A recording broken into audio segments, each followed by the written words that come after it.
Il est 15h30 à Douala, la même heure dans les dirigeants du Cameroun. Mesdames et messieurs, bon après-midi. Merci de nous retrouver dans le cadre de ce journal sur My Media Prime Télévision.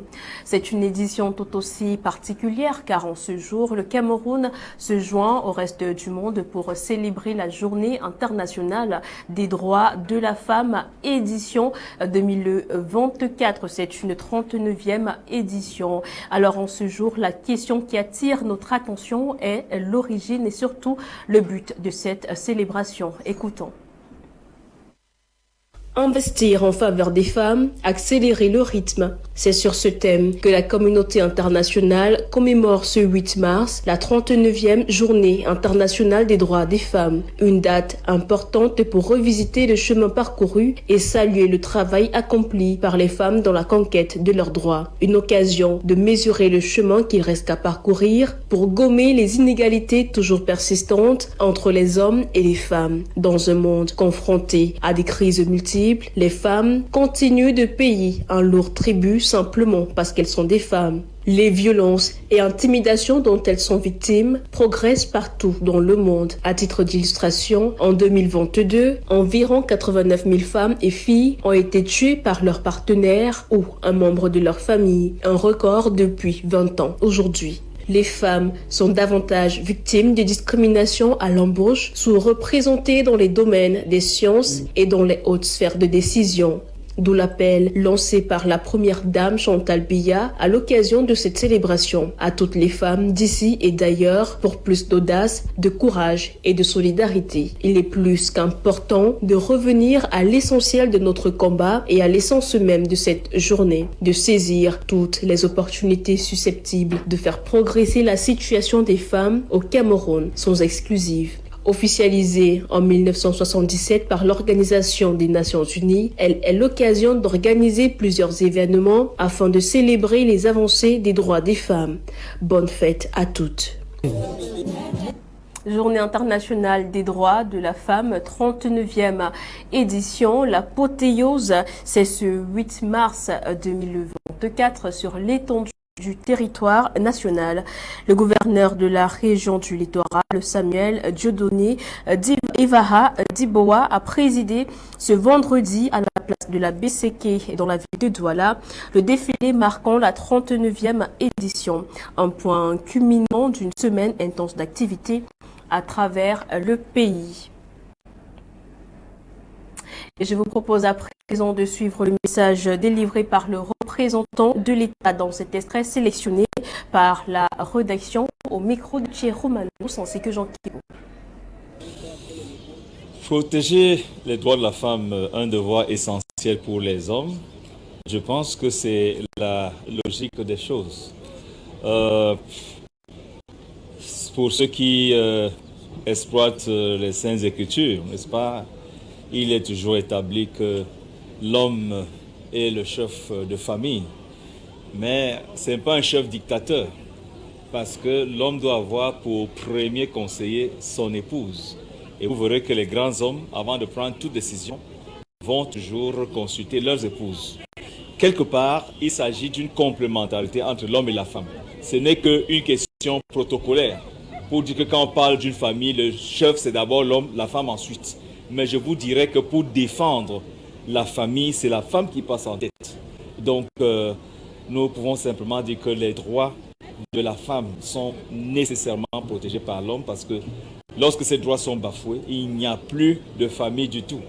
Et vous m'avez vu faire une petite boutade, n'est-ce pas, à une personne qui m'a posé au micro quand elle dit que le premier mari de la femme, c'est le travail. J'ai dit non.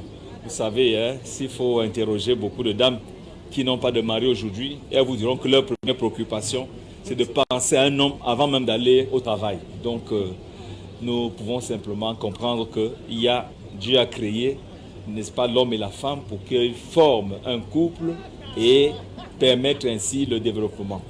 Le thème donc de cette année qui demande ainsi d'accélérer le processus, n'est-ce pas, de développement de l'investissement au niveau de la femme.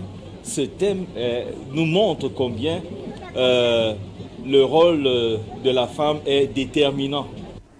Face à la conjoncture économique et parfois avec leurs âges très avancés, les femmes du secteur informel se lèvent très tôt à 5 heures du matin pour vaquer à leurs occupations. Pour cette catégorie, le 8 mars ne fait pas partie de leurs priorités. Écoutons-les au micro de Marie-Rosine Kantonga depuis la ville de Yaoundé. On parle d'abord du 8 mars. Ça m'énerve cette histoire de 8 mars. Parce que d'abord, la femme n'est pas prise en compte. On ne sait même pas à quoi rythme ce 8 mars-là. Ce 8 mars, c'est seulement pour porter le paille. D'abord pour acheter le paille. Le paille coûte 10 000 francs. On trouve l'argent pour acheter ce paille. Et quel est l'apport de 8 mars dans nos foyers? Quel est l'apport de 8 mars sur le changement, que ce soit changement de la mentalité de la femme, l'apport de 8 mars sur le quotidien de la femme? Le 8 mars, là, ça apporte quoi à la femme? C'est ce que je me pose comme question. Je ne peux pas rester à la maison. Si je reste à la maison, ça sera pire. Je préfère venir ici en route, voir comment les gens sont, ça me distrait aussi. Quand je reste à la maison, j'aurai beaucoup de pensées. Je suis ici pour chercher, mais le marché même ne marche pas, je vends l'eau glacée. Je suis une femme et je ne veux pas rester bras croisés sans faire quelque chose. Parce que même dans le ménage, la femme aussi doit se battre. Oui, parce que quand l'homme sort, ce que tu apportes, même si tu as 100 francs et la femme aussi a 100 francs, on peut joindre les deux bouts pour nourrir notre famille. Pas seulement rester à la maison, le marché n'est pas facile ces temps-ci. Mais on fait avec ce que Dieu nous donne. Maintenant, on souffre. On paie un filet de maïs à 30 000 pour vendre même. Pour vendre, ce n'est pas facile, hein, ma fille. Ce n'est pas facile, je te dis. Depuis le matin, voilà le maïs, tout le maïs par terre. Aujourd'hui même, c'est fort, je te dis. C'est fort.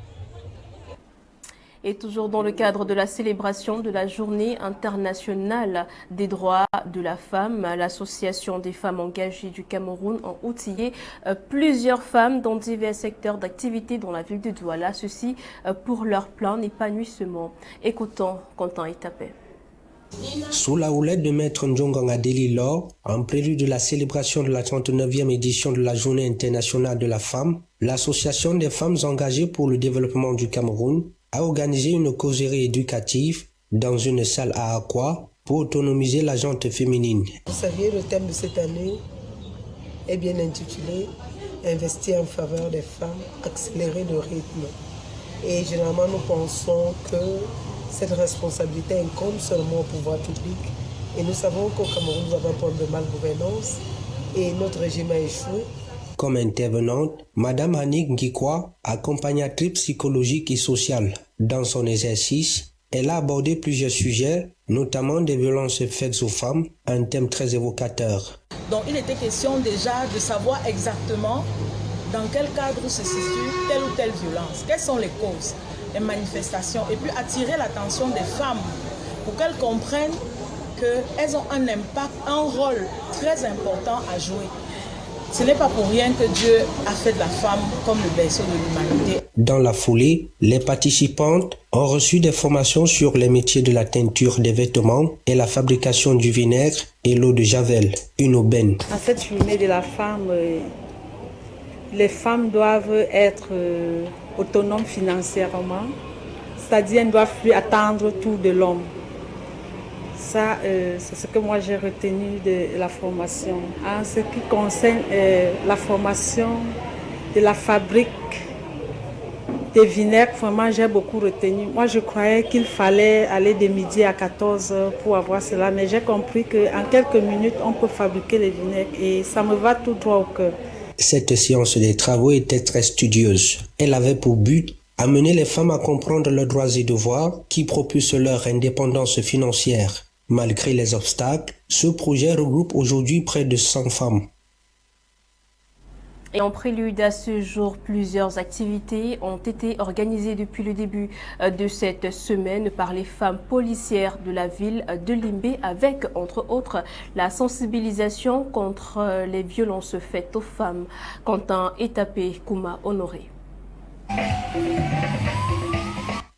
La responsable du bureau central des femmes fonctionnaires de la police de Limbé, la surintendante de la police de 3e grade, Madame Vogo Catherine, et sa collègue du 2e grade, Elimbi Rebecca Limuga, ont dirigé mardi passé une équipe à l'orphelinat Save the Children Alliance où elles ont fait don d'un énorme lot de nourriture, d'articles de toilette, de jouets, ainsi que d'une enveloppe financière aux nécessiteux. De son côté, le travailleur social de l'orphelinat exprime les remerciements. I want to appreciate all the policewomen who have come here and the wives of the policemen. We want to appreciate them for what they have done for us. They have given us enough gifts which can be nutritive. The other ones are dietetic and even, as they are saying, even the aspect of finances. Une aide humanitaire très soutenue par le commissaire de la police centrale de Limbé, Simon Jean-Pierre Yebe, le commissaire de police de 3e année, Mvodo Catherine. Je peux dire que la femme est la mère de l'humanité et qu'elle ne peut rester sans mot dire lorsqu'il s'agit des souffrances d'un enfant. Donc, elle est toujours appelée à faire quelque chose. La journée internationale du 8 mars pour le commissariat central a été célébrée sur une semaine d'activités qui ont porté d'abord sur des activités sportives, ensuite sur la visite d'un orphelinat avec lesquels nous travaillons, où on place des enfants abandonnés, souvent retrouvés dans la rue, Save the Children, mais également une grande campagne de sensibilisation dans 3 grands établissements scolaires de la ville.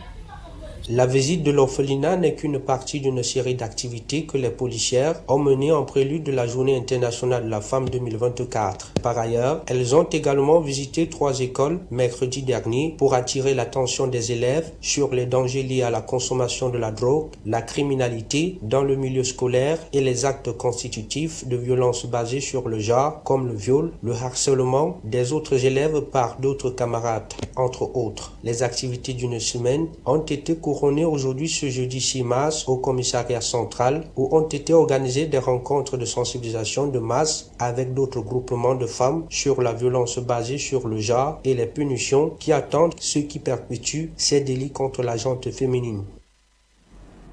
Et toujours dans l'objectif et l'élan de célébrer la femme, surtout en ce jour tout aussi particulier, la rédaction de My Media Prime Télévision vous propose d'écouter le portrait d'une icône de la musique camerounaise dressé par Hermine Dolo. Grace Deka, de son vrai nom Domadeka Grace, est une chanteuse camerounaise née le 23 septembre 1966 dans la ville de Douala. 6e d'une fratrie de 11 enfants, sa famille bien connue de la scène musicale camerounaise compte 4 artistes réputés, dont son frère aîné Ben Deka, sa sœur cadette Dora Deka et son jeune frère Isaac Deka. Elle est par ailleurs la nièce du Feu et Bois Lotine et l'arrière-petite-fille du musicien Lobé Lobé. Mariée et mère de plusieurs enfants, Grace Deka est titulaire d'un DEA en communication, sciences de l'éducation obtenu en France en 1998. Après l'obtention de son baccalauréat, elle décide de quitter le Cameroun pour la France afin d'y poursuivre ses études. Elle obtient ensuite un DUG en culture et communication, un BTS en outils de gestion, une licence et enfin une maîtrise en communication. Elle est introduite dans la musique au début des années 1980 par son frère aîné Ben Deka, pour qui elle fait des chœurs. En 1983, celui-ci l'invite sur son single « Nasingi Bobé » qui sera un grand succès. En 1987, elle pose sa voix dans les chœurs au titre « À nos actes manqués » du célèbre chanteur français Jean-Jacques Goldman et accompagne son frère sur plusieurs chansons entre 1984 et 1989 avant de se lancer dans une carrière solo. Interprète et auteure-compositrice, Grace Deka sort en 1989 son tout premier album avec pour titre Besoin d'amour. L'album de 5 titres est vendu à plus de 150 000 exemplaires au Cameroun et permet à l'artiste de véritablement se faire connaître du grand public. 5 ans après le succès de cet album, Grace Deka revient en 1998 avec un 3e album intitulé Appelle-moi Princesse, avec lequel elle remporte de nombreuses récompenses, Dans le meilleur album féminin de l'année,